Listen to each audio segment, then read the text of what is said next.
Hi, gang, it's Adam. And Patrick. Coming up on today's episode, we head straight to the V to review Disney's direct-to-video animated sequel, The Lion King 2: Simba's Pride. As always, we cover the latest Disney news and close out the show with some quick D. All that and more on today's episode of Gays Do the D. To all who come to this happy place, welcome.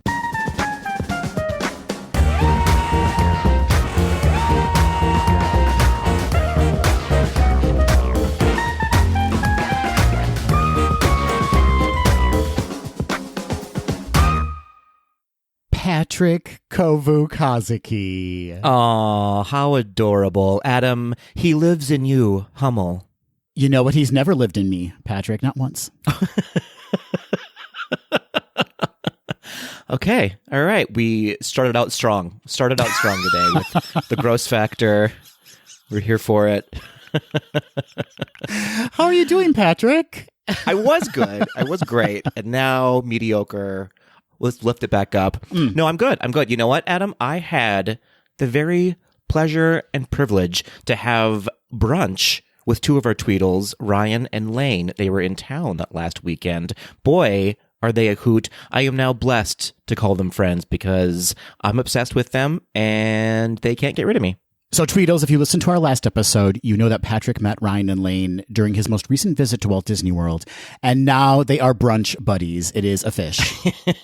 We're brunch buddies. We're just going to fly back and forth from Florida to Minnesota and be best of friends. I'm saying it now. I'm saying it here. And that's what being friends with me means. Stalking. Full-on stalking and obsession. And he never heard from Ryan and Lane ever again. It's a real misery situation. You know? Well, that's good. What did you have for brunch? I have to ask, Patrick. We went to my favorite restaurant, Red Rabbit, and we had like breakfast sandwiches, basically. So it was, in fact, brunch. You crossed the line, you crossed the barrier, you experienced both worlds. We did. We had an official brunch. Well, how are you, Adam? How are you doing? I'm doing very well, thank you, Patrick. You know what? It's, I guess, depending on when you listen to this episode, it's either almost February, right on the cusp, or it is actually February. It's Janebrary right now. Very much like brunch, crossing both of those worlds. Straddling both worlds. It's true, it is. We made it to February. Boy, January both seemed like the longest month and the shortest month at the exact same time. It went by in a flash, and it dragged on, did it not? It did. That's exactly what I mean. And of course, with February, Adam, comes Black History Month. Truer words have never been spoken. Black History Month is either upon us or here, depending on when you're listening to this episode.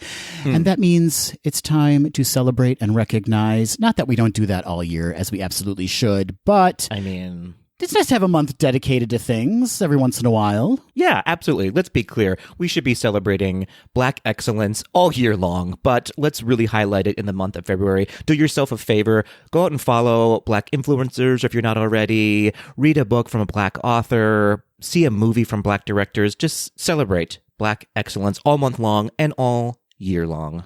And hopefully, Patrick, we'll be celebrating a Black woman on the Supreme Court very soon. I mean, can we even, I feel like if we talk about it, it's not going to happen. Oh, it's going to happen. It's going to happen. You know what? You're right. Let's put it out into the world and it will happen. Everybody out there listening, let's all take a moment and put positive energy into the world. It'll happen. Step aside, Mitch McConnell. We know you're up to your little schemes, but it's not going to work this time. You crazy old turtle. Get out of here. I'm sure he's a lovely, lovely man. And our newest Patreon member. That would be a conflict of interest. How would we navigate that, Patrick? Mitch McConnell wants to give us money. Are we taking that money? Listen, I'll take blood money. I'm fine with it. It's okay. Joke's on him, you know? I feel like we come out winners in that situation.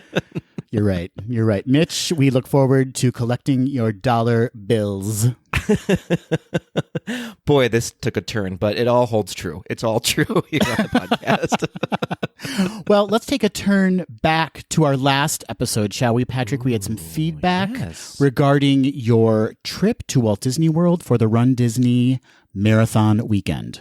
comments are back, y'all. It's been a while. It's been a minute since we've had some listener feedback. You know we love hearing from you. First up, we heard from Blair. This doesn't really relate to the episode at all. But Blair, who you can find on Instagram at adventureswith_Blair, said, I just keep hoping on the off weeks you're doing a political podcast. Oh, we just kind of did. I hope you're doing a political podcast. Gays do the pee, but I know you need your rest. Oh, Blair, thank you.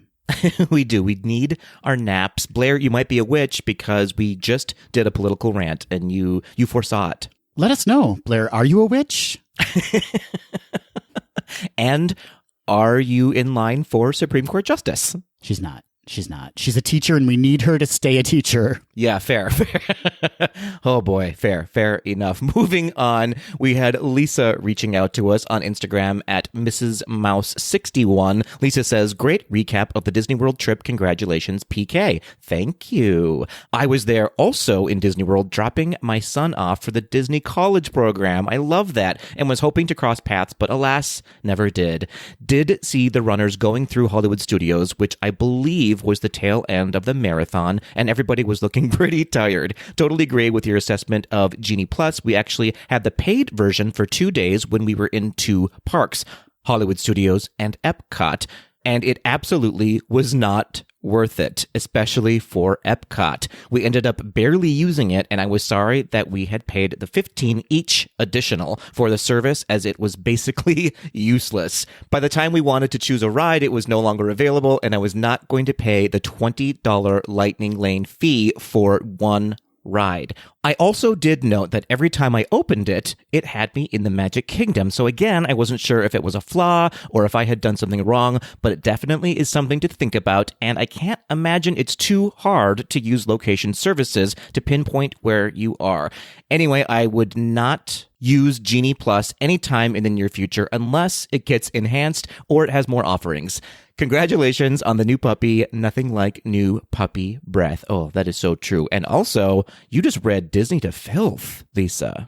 I want this to be the episode, Patrick, that really puts us on the map for being controversial. This is the one. We're going to make it happen. Yeah, Lisa, from what I'm hearing from other Tweedles out there, your experience is not different. Everyone is not really loving the Genie Plus add-on right now. Fix it, Disney. You have nothing better to do. We also heard from Juin, who you can find on Instagram at Jedi Trousers.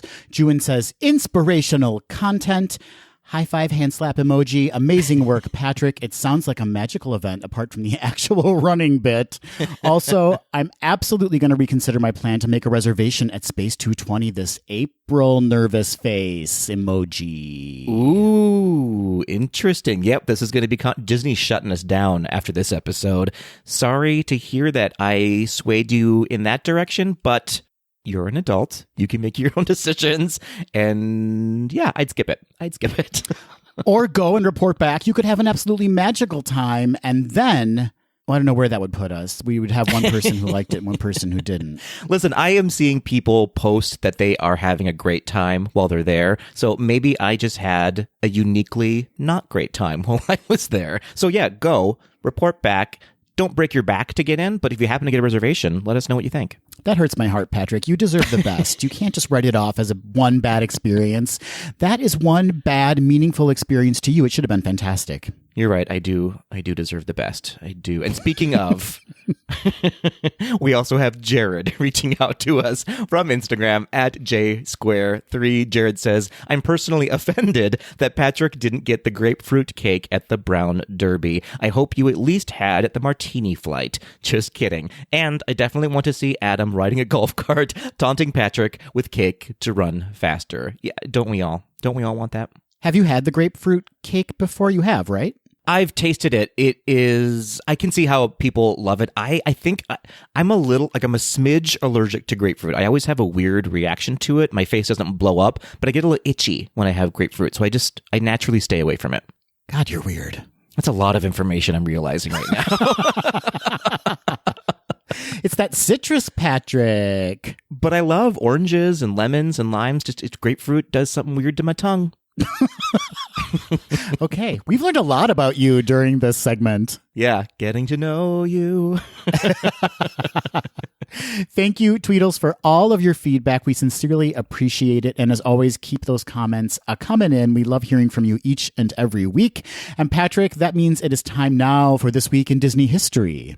Ooh, I'm very excited. I have some apropos this week in Disney history for you, Adam. Again, I have a birthday and an event. So let's start with the birthday, which relates directly to our episode today.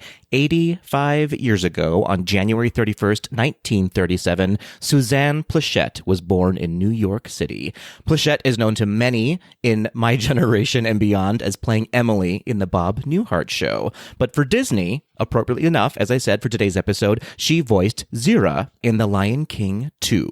Also, for Disney, she was in The Shaggy D.A., The Ugly Dachshund, Blackbeard's Ghost, and The Adventures of Bullwhip Griffin. And as a very fun fact, Adam, she was in the movie 40 Pounds of Trouble in 1962, which was the very first movie ever that got permission from Disney to film inside Disneyland.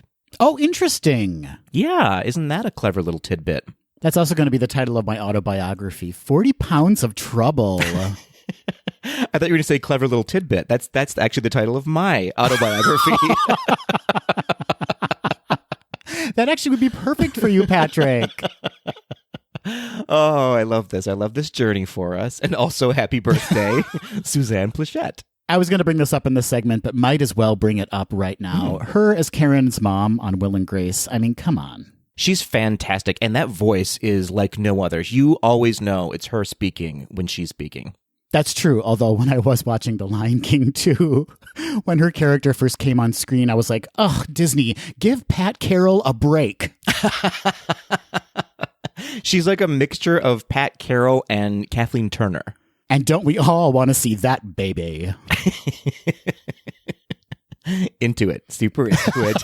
Oh, boy. Oh, boy. Moving on. 14 years ago, on February 2nd, 2008, once located in the gone but not forgotten Pleasure Island in Disney World, everyone's favorite dance club, the Rock and Roll Beach Club, closed its doors for the last time. Adam, I know you were weeping at the time. The club had been around for 18 years, and I added this in because A, Pleasure Island still makes me laugh. I don't know why, it's a title that shouldn't have been. And B, for one full year in 1989, this club was originally a roller rink called Rockin' Roller Dome, but it was shut down because, and I quote, the rink was deemed too dangerous. What? Starlight Express had such a profound influence on everyone's life in the 80s. Didn't it just? I really need stories. Tweedles, were you there? Was it dangerous? Do you have a lawsuit that's still pending? I need information. Were there knee pads involved? Send us those stories, please. What a delightful This Week in Disney History. Suzanne Pleshette and a roller rink. Those two go hand in hand, I feel like. They do. They certainly do. Speaking of hand in hand, Patrick, put your tiny hand in mine as we stroll into the Disney news. Some very interesting stories coming up, folks. We've got two that are love and light and two that are a little bit more negative. It's just like you and me as hosts. One that's love and light and one that's super negative.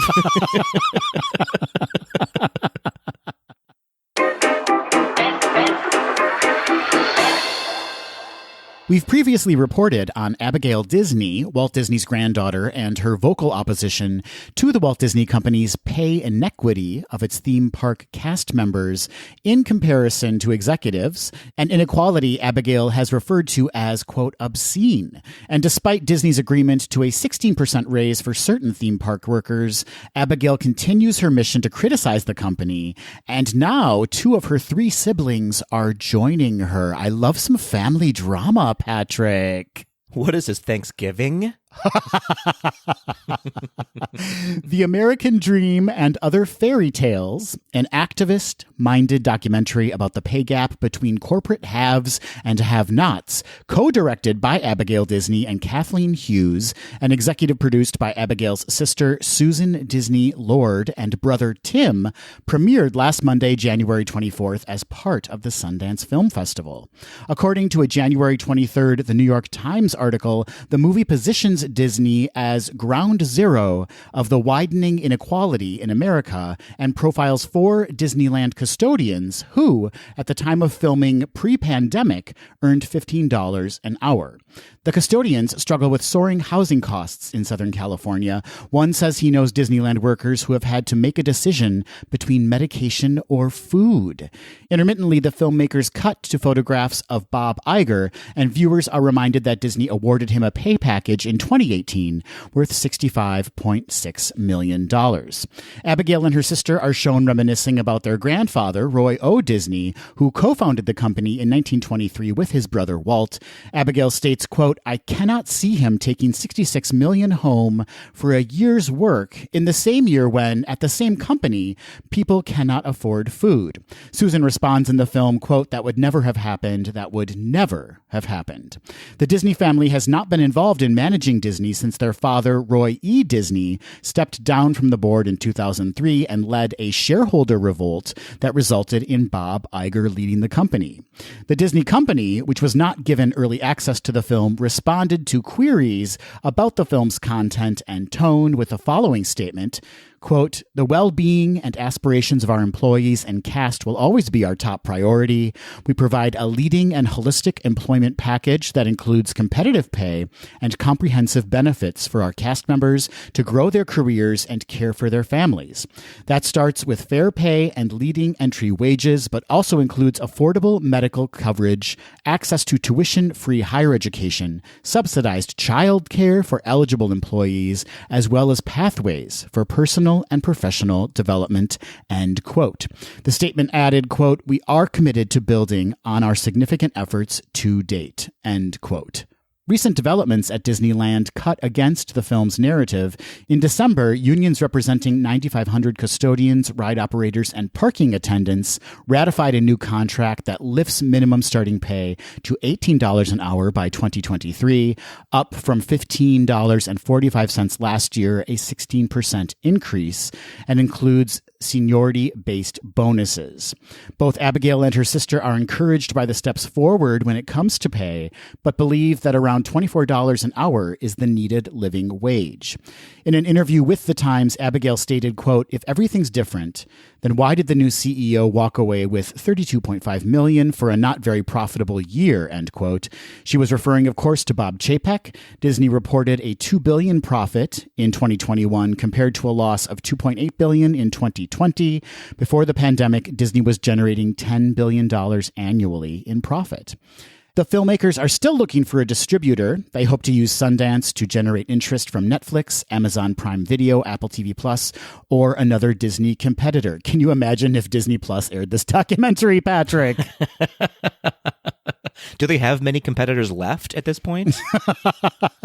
In addition to its condemnation of Disney, The American Dream and Other Fairy Tales takes on a host of complicated subjects, including the evolution of capitalism, shifting government economic policies, and racial injustice. Abigail Disney is a prominent member of the Patriotic Millionaires, a group that pushes for higher taxes on businesses and wealthy individuals like themselves. As she has said over the years, it is a position that some of her own family members have a difficult time understanding. That appears to include a brother, Roy P. Disney, who has previously supported Bob Iger and is not involved with the documentary. Scandalous. This is something we are not unfamiliar with as Disney fans, right? We go to the parks, we are supportive and thankful for the cast members that are there, but at the same time, we all know that they are not earning the living wage that they should be earning. I agree. And I want to put out there, I am in no way defending Disney. I am actually applauding Abigail for bringing this to light in that this is not just a Disney problem, though. This is an American problem that our minimum wage is still too low. It's far too low compared with many other countries. It's far too low for a living wage. And this is across the board in every single corporate company. Now, again, I'm not defending Disney in either way. I'm simply saying that Disney is also part of the problem, and we are not ignorant of that fact. And based on this article, Abigail Disney and her co-director very smartly build that into the narrative of the film, that it is not just focusing on Disney, although Disney is the main subject, but it is drawing attention to the larger issue, as you just mentioned. Right. Yeah, absolutely. And I don't think that Abigail is also ignorant of that fact. I think that she is coming from a place of love from Walt Disney himself, going, this is not what he intended. This is not what he wanted. And so hopefully, wouldn't it be great if this brought change, this magnifying glass on the company brought some change, and Disney was the first to go, you know what? We're going to lead the pack in raising that minimum wage, and hopefully others will follow suit. You know what, Patrick? I'm going to raise your minimum wage for doing the podcast. I get 3 cookies a week now.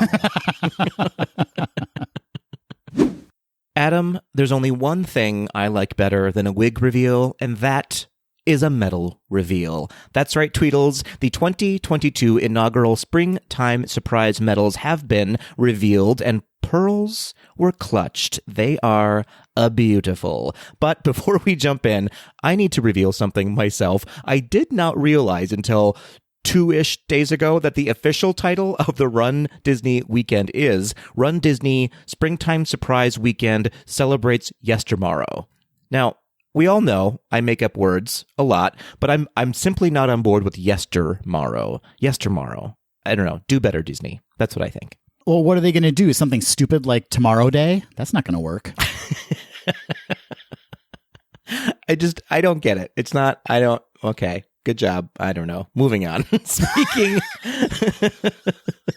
Speaking of doing better, I guess, the medals, as I said, are everything. And Adam, are you Yeti to hear about the Expedition Everest 5K medal? I'm Yeti and waiting. Thank you. Great. This medal features the Expedition Everest logo on the front and holds an adventurer's compass on the back, representing both the Everest trek and the scavenger hunt that is this nighttime 5K. And I believe it is like a full-on working compass as well. A twofer in this medal, if you will. Form and function? What is Michael Graves designing the medals this year? I love it. I love it. That was real gay of me. Next up, the 10K medal is 10s across the board with a design inspired by Epcot and specifically France and Ratatouille. The 10K has a Ratatouille Race for the Taste theme, and the medal includes a cutout of the France pavilion with Remy in the front and is backed by a spaceship Earth shape and pattern. It is gorgeous. Next up, the 10-mile medal is Terrorific, Adam, with its Twilight Zone Tower of Terror theme. The medal itself is gold and shaped like the Tower of Terror, with bellhop Goofy featured on the front. And finally, for anyone doing the 5K, 10K, 10-mile challenge, you will of course receive the 19.3-mile challenge medal, featuring Mickey Mouse himself in a real sensible, cute running outfit. I'm all about it. And as a reminder, the Springtime Surprise Weekend runs March 31st through April 3rd, and registrations for the 10-mile run are still available. Patrick, I can't recall. Are you going to be surprised by springtime? It will not be a surprise because I registered far in advance for the challenge. All of them? All the runs? All 3 runs. Which medal should you complete the runs, Patrick? I have so little faith in you. Which medal are you most looking forward to sporting around your delicate neck? Oh, thank you so much for asking. I feel like the bellhop Goofy Tower of Terror medal speaks to me. It is really, really beautiful, and it is vertical, so it'll elongate me. Couture tip, everyone. Keep those lines vertical. Last Tuesday, Disney responded to recent criticisms made by Peter Dinklage about the upcoming live-action remake of Snow White. According to a January 25th The Hollywood Reporter exclusive, the Emmy-winning Game of Thrones star was a guest on a recent episode of Marc Maron's WTF podcast, where he blasted the announced film based on the 1937 animated classic. Dinklage stated, quote, "Literally, no offense to anyone, but I was a little taken aback when they were very proud to cast a Latina actress as Snow White, but you're still telling the story of Snow White and the Seven Dwarfs. Take a step back and look at what you're doing there. It makes no sense to me. You're progressive in one way, but then you're still making that fucking backwards story about seven dwarfs living in a cave together. What the fuck are you doing, man? Have I done nothing to advance the cause from my soapbox? I guess I'm not loud enough," end quote. And that is an exact impression of Peter Dinklage, everyone.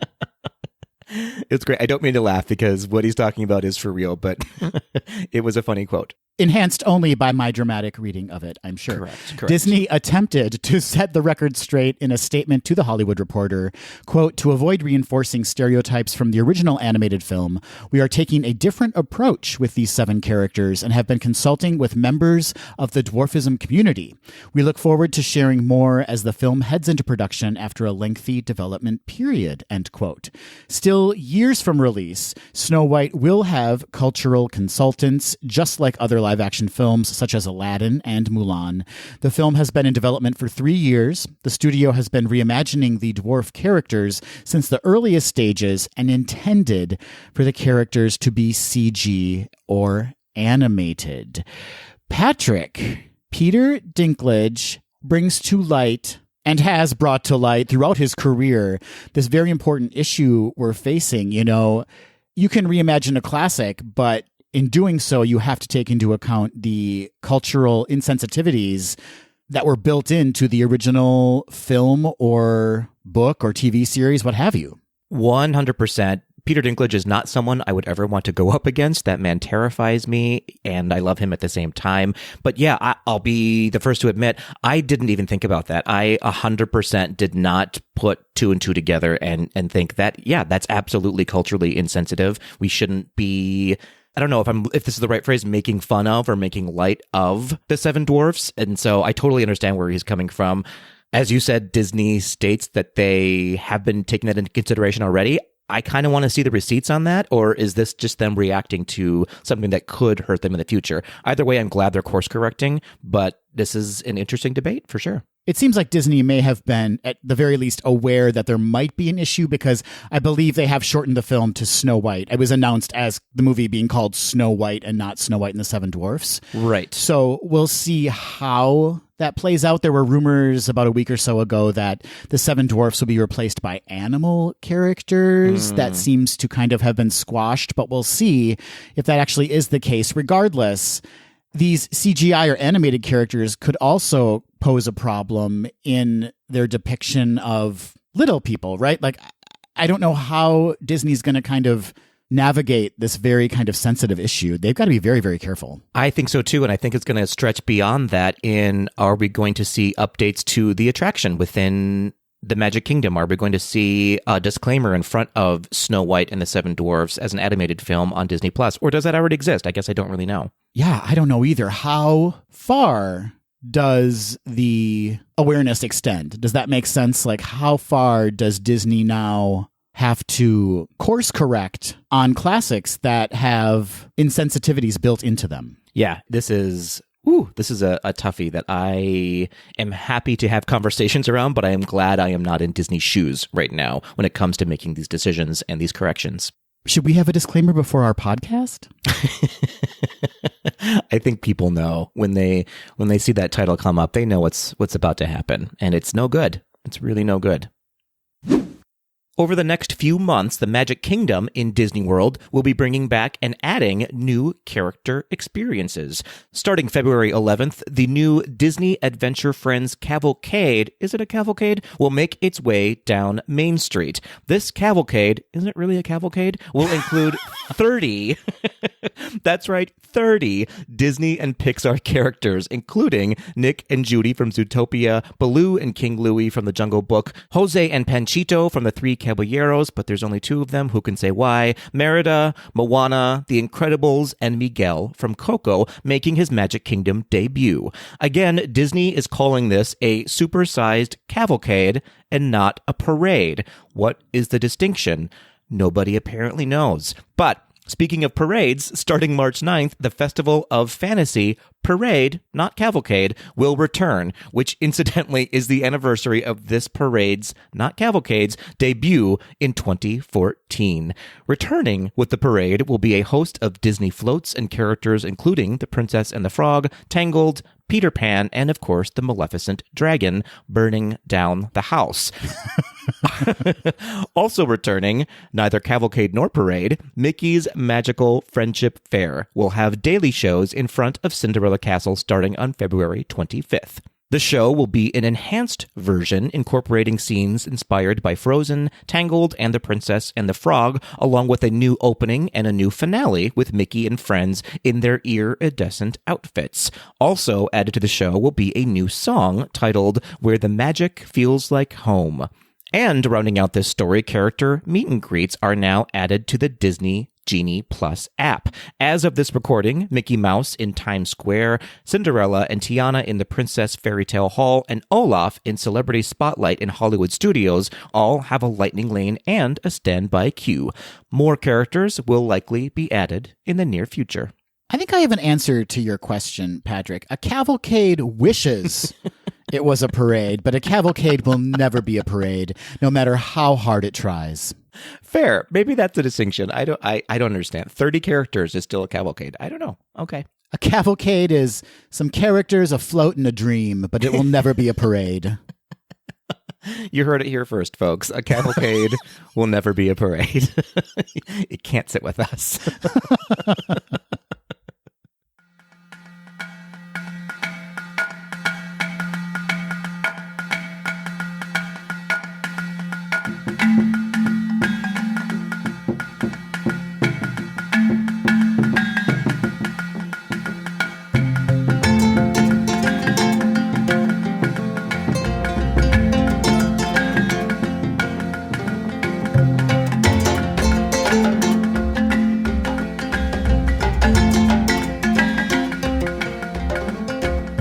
In 1994, Disney said, you know what, world, have we got a movie for you? And that movie was, of course, their animated masterpiece, The Lion King.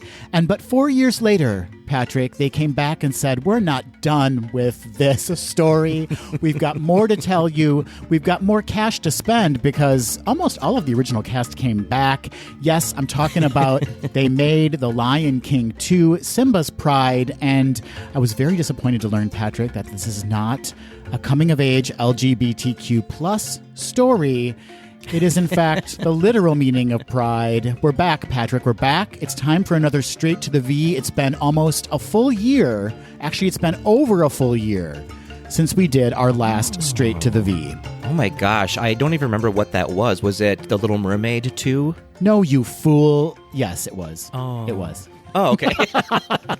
Way back in episode 124, we reviewed The Little Mermaid 2, Return to the Sea. And if you go even further back in episode 107, we reviewed Cinderella 2, Dreams Come True. And what are we talking about, Patrick, when we even say Straight to the V? Such a good question. No, it is not an anatomy lesson, everybody. We are talking about movies that never saw a theatrical release. They only went straight to video. Now, videos, young Tweedles out there, were these cassettes that you put inside a VCR.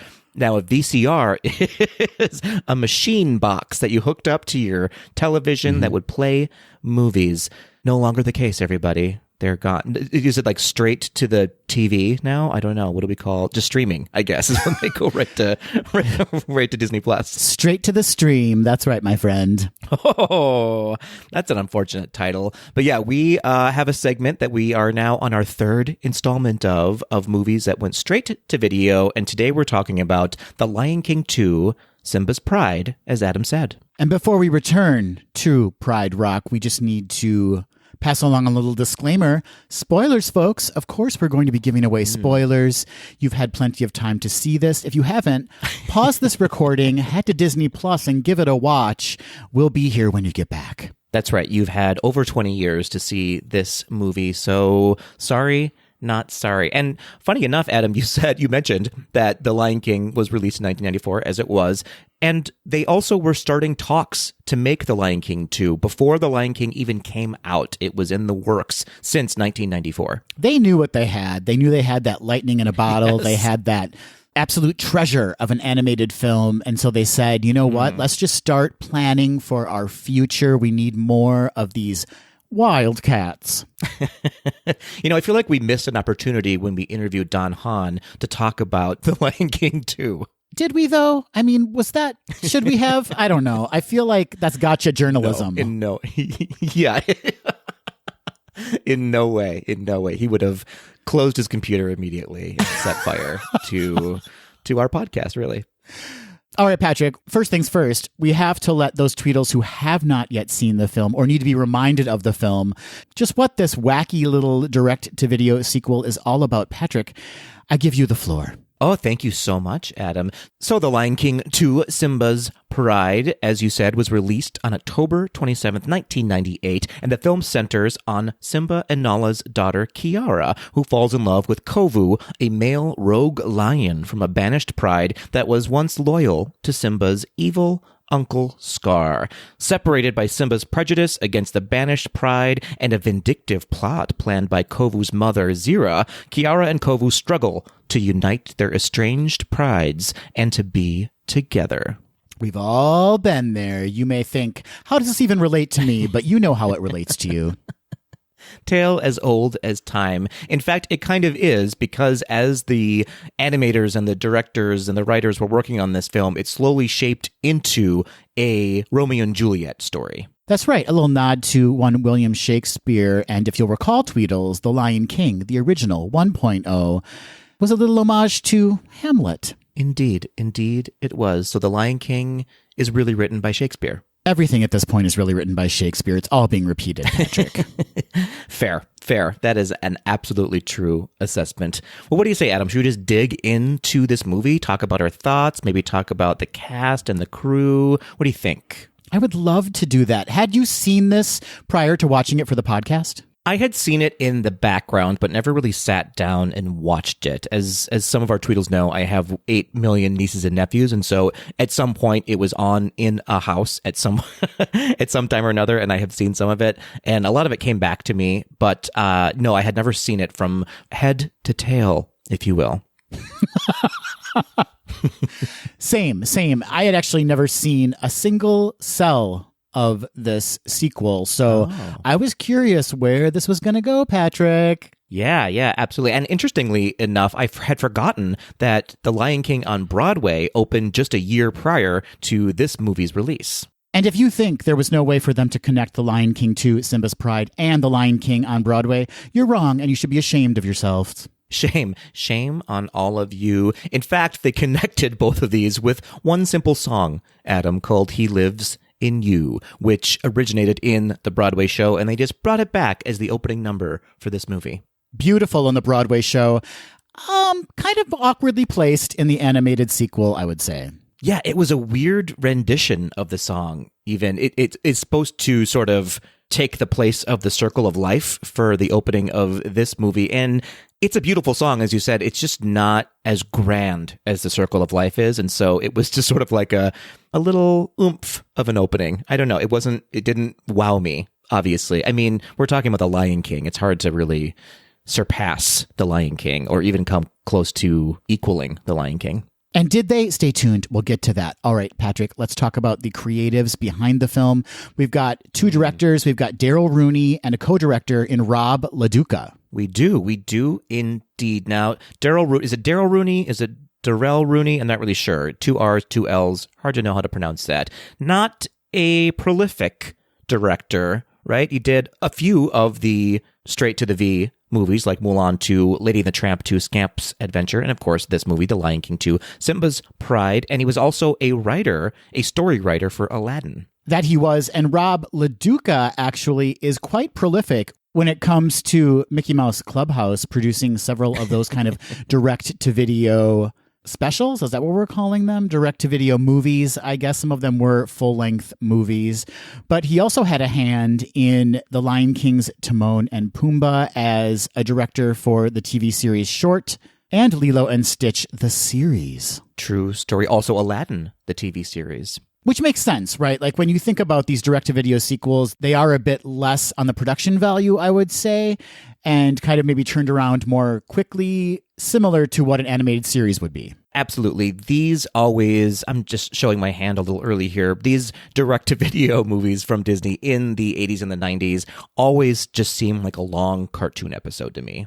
There were two head writers on this project, Flip Cobbler and Cindy Marcus, a writing team, as we've come to expect from these direct-to-video sequels, primarily known for writing The Hunchback of Notre Dame 2. Not just a writing team, they are married as well. They write, they live, they laugh, they love, they do it all together.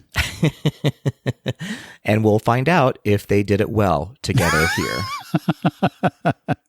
And like The Lion King 2, Simba's Pride also features some musical numbers. But unlike The Lion King, it was not Elton John helming this ship. It was, in fact, several people contributing to the soundtrack for the film. That's right. The songs featured in the film are He Lives in You, which is also from the Broadway show, We Are One, My Lullaby, Upendi, One of Us, and Love Will Find a Way, all written by different writing teams. And that seems right to me after I watched the movie and then saw that many people were writing these songs. They don't really have a through line musically, if that makes sense. They don't. There's not a singular vision when it comes to the music for this film. And you know what?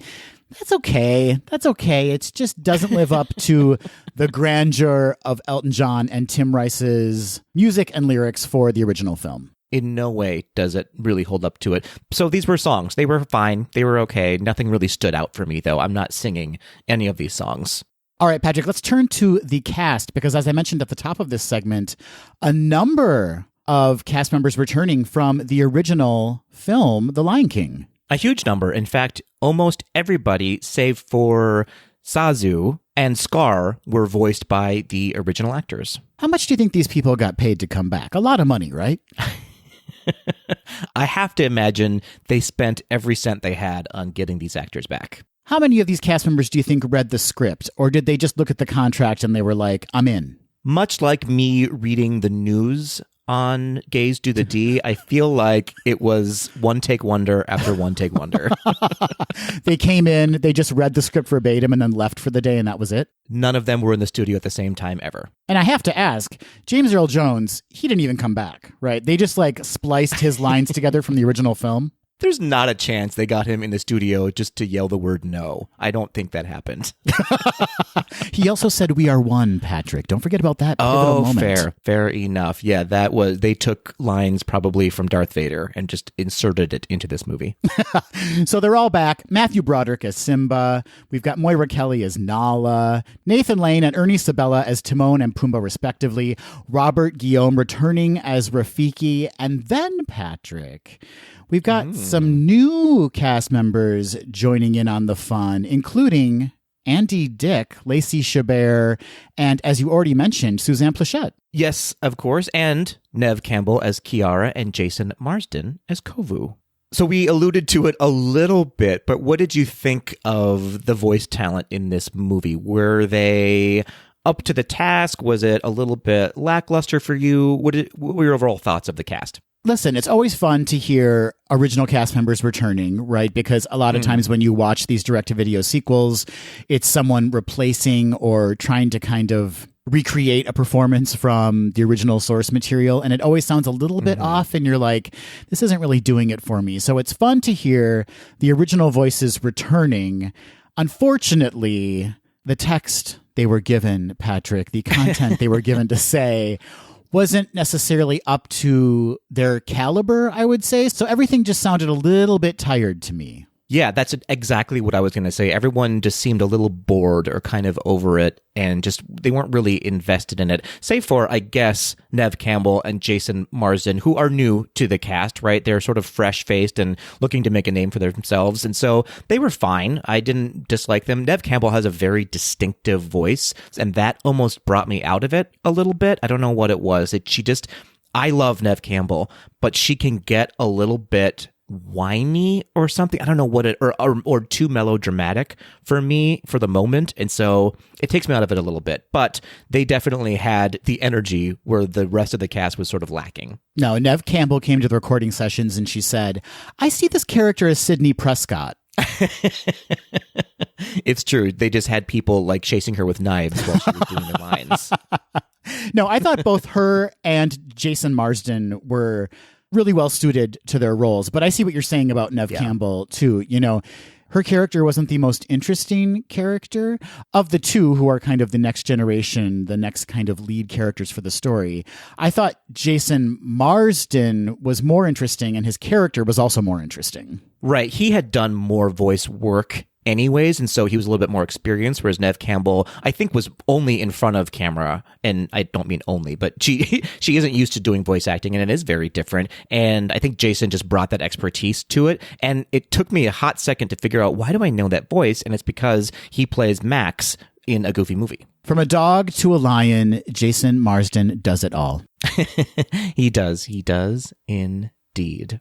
So what about this story, Patrick? We've kind of already picked at it a little bit, but as with the other two direct-to-video sequels that we've already reviewed, going into it, I was disappointed. I guess that's too strong of a word even, because I'm kind of numb to a direct-to-video sequel experience already. But I was not surprised to find out that maybe the first third of the movie was very much like the first third of The Lion King. Yeah, it was kind of a lift and land story or plot. It was a little lazy, I feel like, on the part of the writing team. There was nothing overly creative about it, except for maybe the villains had a little bit of a different angle, I guess, if you will. And that was when things got a little bit more interesting for me, was the introduction of Zira, voiced by Suzanne Pleshette, and Kovu, who is voiced by a child early on in the film, and then, of course, voiced by Jason Marsden later on in the film.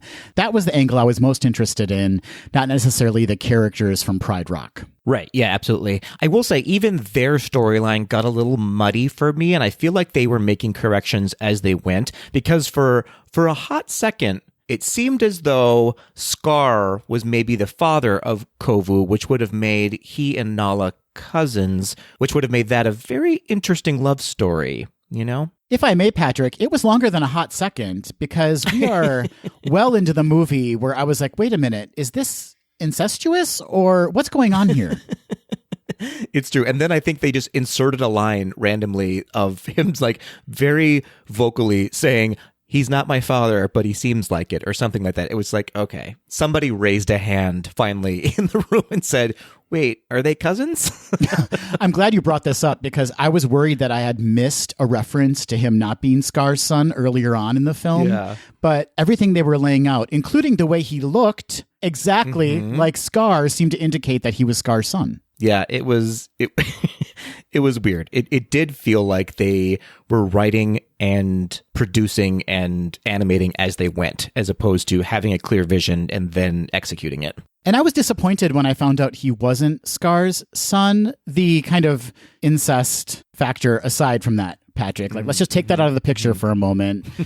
Let's pretend like that never happens. I thought that was the more interesting story to me, was this kind of lost kid who was fighting for his family, or the only family that he knew, and felt that Simba had wronged him. That was more interesting to me than Kiara kind of coming into her own. I just would have liked more of Kovu's backstory and have him be more of the focus of the film. Yeah, something was off. I will agree with you on that. It almost felt like they just fully needed to shift the cameras and make this more of a villain's story as opposed to having Simba and his family being the main focus of the film. That would have been more interesting. Now, again, would that have played well back in 1998? I don't know. I don't know if people were interested in that. They sort of just wanted to make a gabillion dollars, which they did off of this movie. And what better way to do that than to bring back all your favorite characters? Right. We weren't into the era of let's tell a villain's backstory yet. Exactly.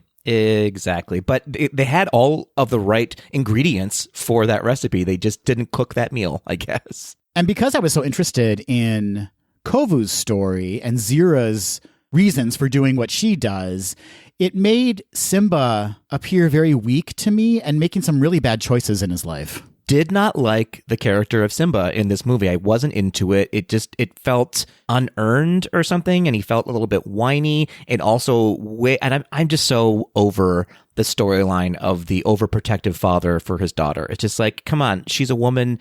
Let her be. In the actual lion world, the women are the strong characters, right? They're the ones who are doing all of the fighting and all the battling. So take a seat, Simba, and let your daughter be a strong woman. I don't know. Again, this was in 1997, 1998, and so we weren't thinking about things that way.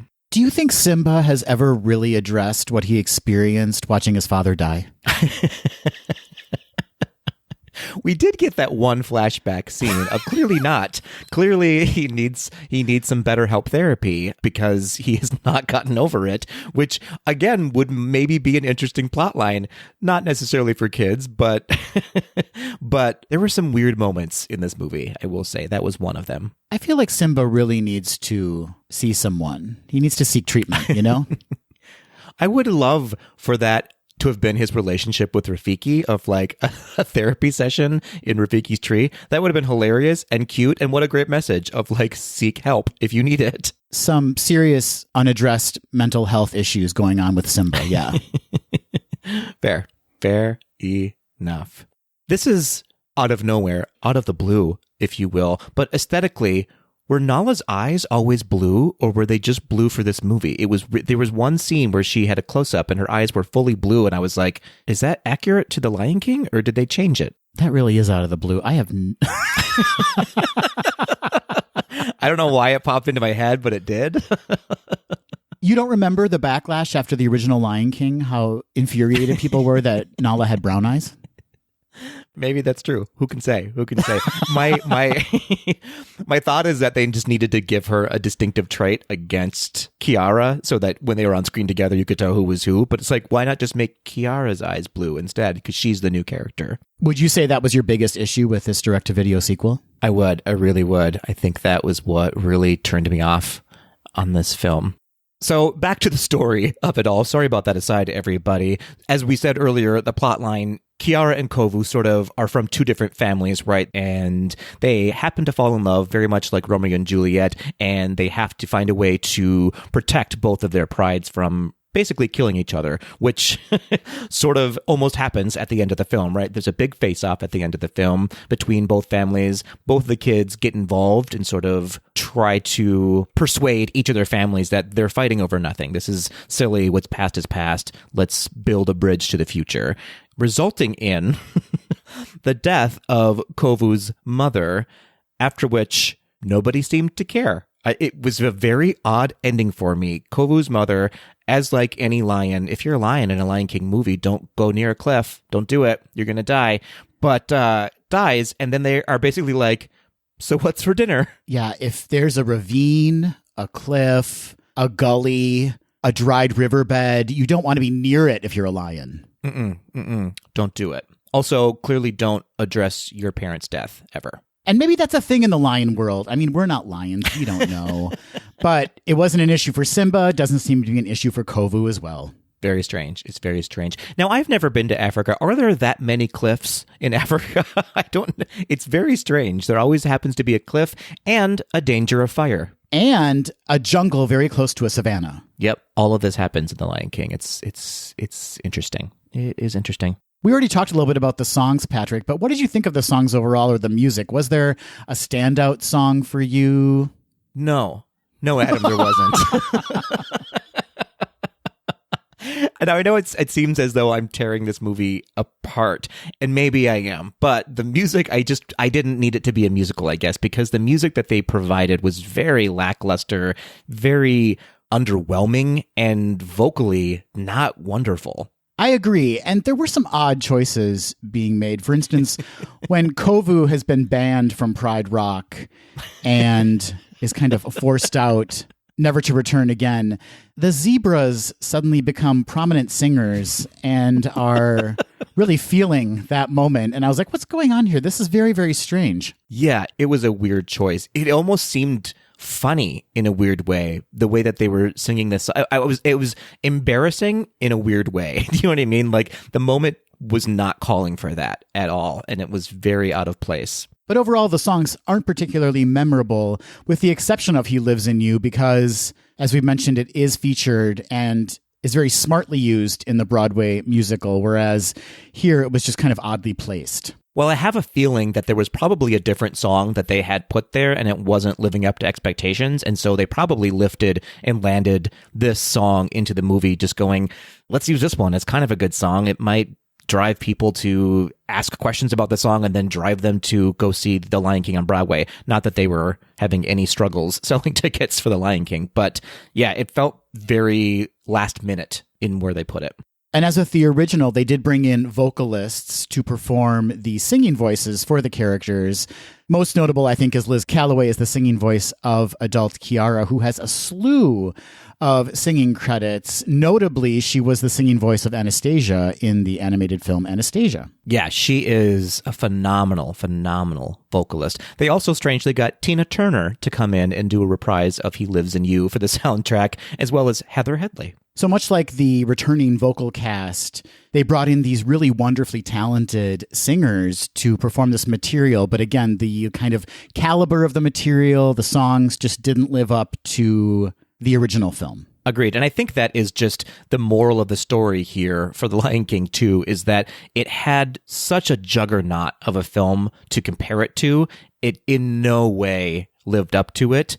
However, it was incredibly successful. So I guess joke's on us when it comes to that. It did not get great reviews. They got okay reviews, but it made millions and millions of dollars. In fact, I did a little research.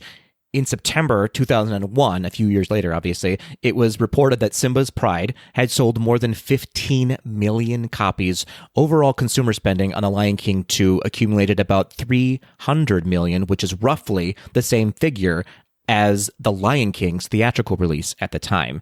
And it continues to be one of the top-selling direct-to-video releases of all time, currently grossing $464 million worldwide in sales. Well, good for them. Good for them. I'm glad that they managed to really turn it around, make some money on this. And I was thinking while I was watching it, obviously, this isn't made for two 40-plus-year-old men to be enjoying. It's absolutely made for the kids. And we all know how much kids love repetition, right? So I'm assuming that first third of the film really speaks to them, right? Like they're like, oh, I kind of know this. I can get into this because I kind of know this story, before it takes on its own kind of story elements and pulls away a bit from the original film. I like to call movies like this is a babysitter movie where you just put on something to keep the kids occupied while you're doing something else and not really paying close attention to them, because you know they'll sit down and watch a movie like this. There's enough activity on the screen. There are some songs that aren't,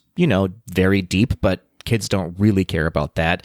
And there's enough of a storyline to keep them interested. And obviously, because this did so well, it spawned more sequels, right? I think there's 2 or 3 more direct-to-video sequels. There was a television series. There were shorts. So a lot of material obviously came out of The Lion King because it was so successful, but the sequels kept making money, so Disney just kept producing. Absolutely. I mean, it's a cash cow, the Lion King franchise. It's one of the most successful franchises, if not the most successful franchise of all time, because of direct-to-video, because of the cartoons, because of The Lion King itself, and because of the Broadway version of The Lion King.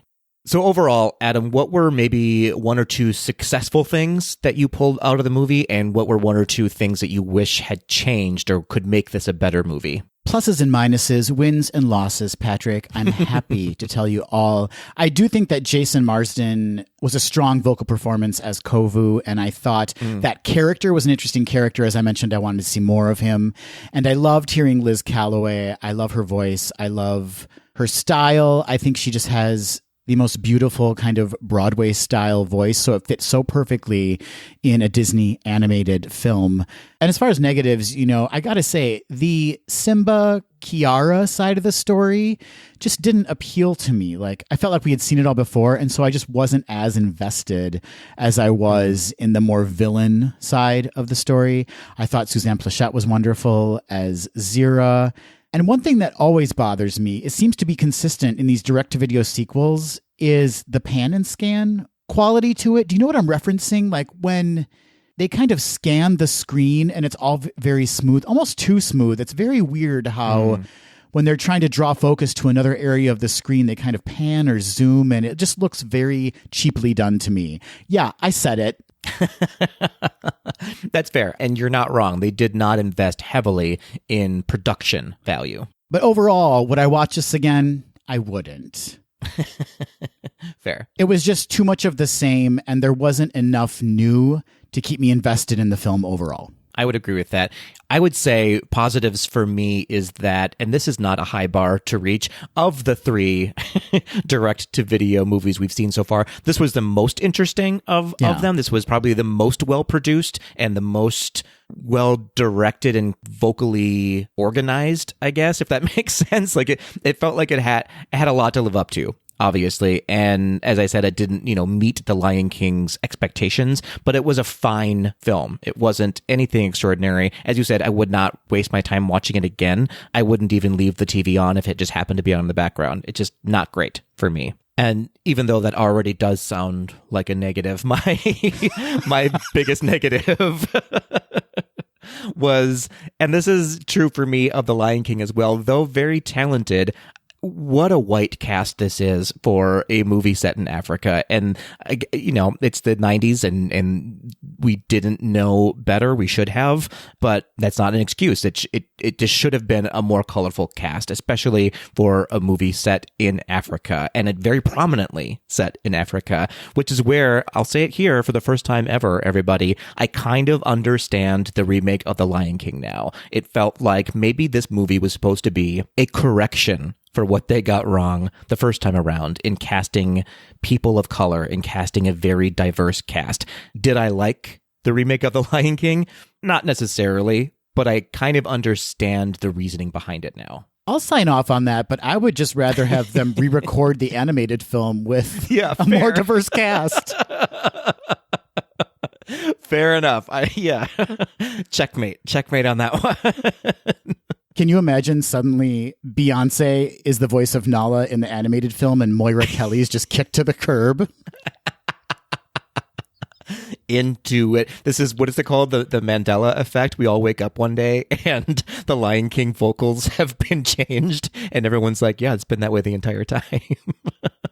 Who's Matthew Broderick? I want that for us. I want that to be the case. Oh, we have fun. We have fun here on Gaze Do the D. We deserve that. Well, we'd love to hear your thoughts on The Lion King 2, Simba's Pride. If you have seen it, if you have not, give it a watch, won't you? Although I would imagine our review of it doesn't inspire you to watch it.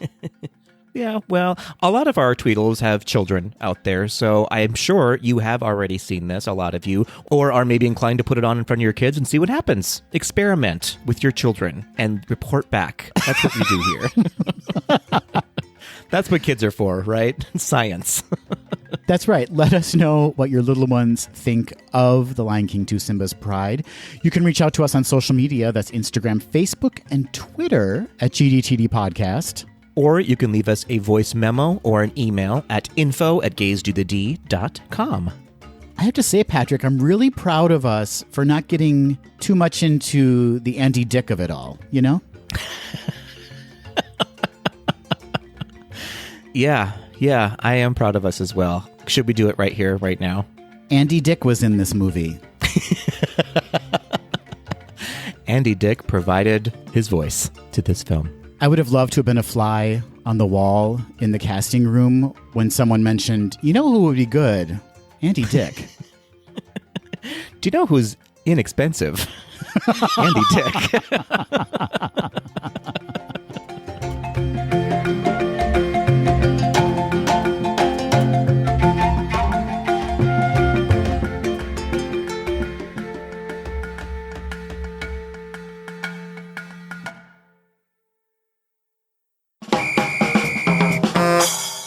Hakuna Matata, Adam. Hakuna Matata, Patrick. You know, I wonder if they had a little too much Hakuna Matata when they were making The Lion King 2. They had no worries, and they should have had a few. They should have had a few worries. Or maybe they had it in the exact correct amount in that they were like, no worries, we're going to make $1 million. Let's put in just enough work to make this a lot of money. Yeah. Hey guys, this film isn't very good. You know what? Hakuna Matata. Hakuna Matata, everybody. All the way to the bank. We should be so smart. You know what? We should start putting less work into the podcast. I don't know how that's possible, but we should figure it out. So we should just never turn our computers on, is what you're saying. Because that is... We should stop podcasting, I guess. Yeah. Yeah. Well, we are doing less work, Adam. We are bi-weekly now. We've done the less work for ourselves already. Coming soon, GDTD yearly. It's going to be given away with annual D23 subscription boxes. Oh, I like it. We're going to be panelists someday. I can feel it. Adam, it's time for Quick D. We've reached the end of our episode. Mm-hmm. What does that mean? What does Quick D mean, Adam? It means it'll all be over soon. It means no worries for the rest of your days. No, of course it means that it's time for Patrick and I to have a little fun because it's all been a slog up until this point. And this week, Patrick, we're doing Quick D Classic. That means it's time for a little question that you and I have not been privy to prior to recording, and when we're going to answer each other's question off the cuff. Adam, I have a question for you. Do you have a question for me? I do have a question for you. Ooh, would you like to go first or second? I have so many questions before we get to our questions. I think I'll go first. What does that mean? Are you asking me first or am I asking you first? You tell me. I think it means I'm going to ask you your question first. I think that's what you had in mind. That makes perfect sense. Hit me. Great. Would love to. You're too far away. Adam, here's your question. We've just watched The Lion King 2, Simba's Pride. There are many sequels in Disney's history. I need to know what has not yet been made into a sequel that you want to see into a sequel, and give me a little taste of what that movie might look like. This might turn into a test of which movies has Adam actually seen, because he may not know there already is a sequel. I'm interested. Funny you should mention that, because I was going to choose a movie that I absolutely have not seen. Oh. And that movie's The Parent Trap. Wait, isn't there a Parent Trap 2 already? I don't even know. I was going with the original, so I don't know either. All right, well, let's live in a land where there absolutely is no The Parent Trap 2. And I kind of want to know what you think The Parent Trap is about, first of all. And then I want to know what you think The Parent Trap 2 would be about. I think I know what the actual Parent Trap is about. It's about two girls who meet at summer camp or something, and they look identical, and they're like, holy shit, we look just like each other. And then they're like, wait a minute, my mom died, and then my dad's single. And the other one's like, wait a minute, my dad died, and my mom is single. We should get them together, and then we can be actual sisters. Are you reading from the script? Is that what's happening right now? Is that even close? That's close, right? Something like that. I mean, they are actually sisters, for real. They were just separated when they were young. Who did that to them? That was rude. It is a rude story. It is a rude story. You left out the part where it actually is a parent trap. They do trap their parents in a big cage, and it turns into Saw. Actually, it's a torture flick after that. Yeah, Haley Mills is like coming at him with knives and chains. That's how she got the nickname Haley Sawmills. Makes perfect sense. Okay, so nailed that. Yep, nailed it. Crushed it. So the sequel, yes, taking inspiration from, and just like that, the reboot of Sex and the City on HBO Max. It's been 50 plus years since they met at summer camp. They are now in a retirement home together. Oh, okay. And they both have a niece and a nephew. No, better yet, let's get the straight side of the situation. They both have a gay nephew. But wait, they're sisters, so that can't work. They both know a gay. Oh, I know. They both have a gay nephew. Hear me out. They both have one gay nephew, right, that they both are aware of. And there's a gay nurse at the nursing home where they live. Sorry, retirement community for active seniors where they live. Mm-hmm. And they set them up, but little do they know that the nurse has a twin who is a millionaire and a prince of a fictional country. Wait a minute. And Vanessa Hudgens plays the administrator of the retirement community for active seniors. Okay. And she has a twin who is a bus driver. Yeah. Yep. Who has a daughter who has a twin that is going to high school. Uh-oh. Where there are auditions for a musical. But she's into sports and not theater. Oh, that old story. This is all original content. I like this. And that is basically the plot of The Parent Trap 2, Social Insecurity. Ooh, I like that title. It's a little bit political. It tells me everything I need to know about that plot. Right. Doesn't it, though? Really wraps it up in a cute little Christmas Switch bow. I like it. I think you're referencing the Princess Switch. Oh, that's what it was. The Princess Switch. And I in no way drew inspiration from the Princess Switch, if that's what you're implying. I'm not implying that. I inferred it myself. Fun little fact, for the longest time, I always thought that film was called The Princess Witch and not The Princess Switch. Would have been a stronger plot, I think. Would have sold more tickets, I feel like. I want to see The Princess Witch. I do too.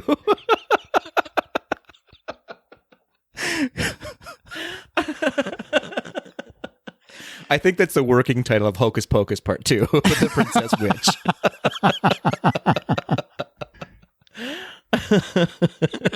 Okay, Patrick, here is my question for you, and I hope your answer is as focused and as clever as mine was. Great. I will do some meditation before I answer. As we just learned, Patrick, with The Lion King 2, Simba's Pride, a lot, and I mean almost every one of those voice actors from the original film returned for the sequel. Patrick, if we were unable to return for the sequel of Gaze Do the D, who would step in as our vocal replacements?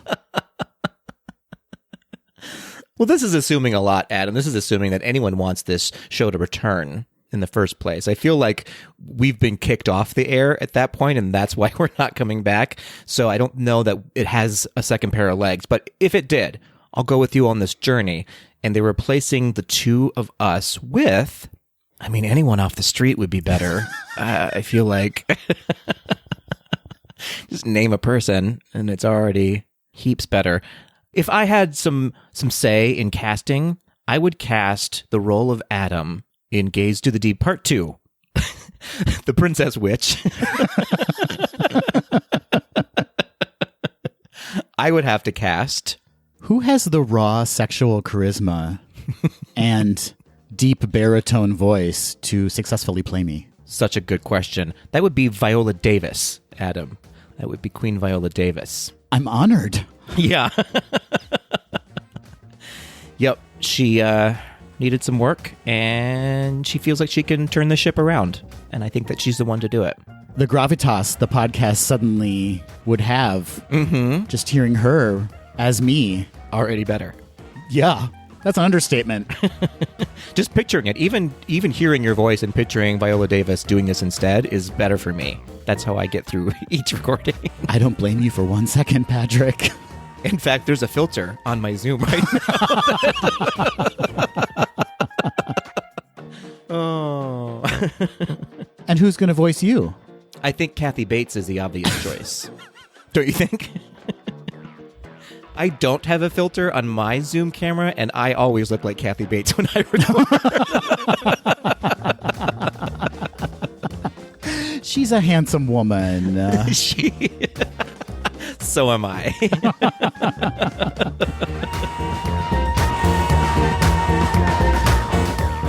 will do it for this episode of Gays Do the D. Thanks for listening. To become a patron of the podcast, visit our website at gaysdothed.com/donate. For a donation of any amount, you can receive exclusive Gays Do the D content and help us continue to bring you the very best Disney news and discussion. Continue the conversation after this episode on Facebook, Instagram, and Twitter at GDTD Podcast, and submit your questions or show ideas to info@gaysdothed.com. Have a great week, everybody. See you real soon.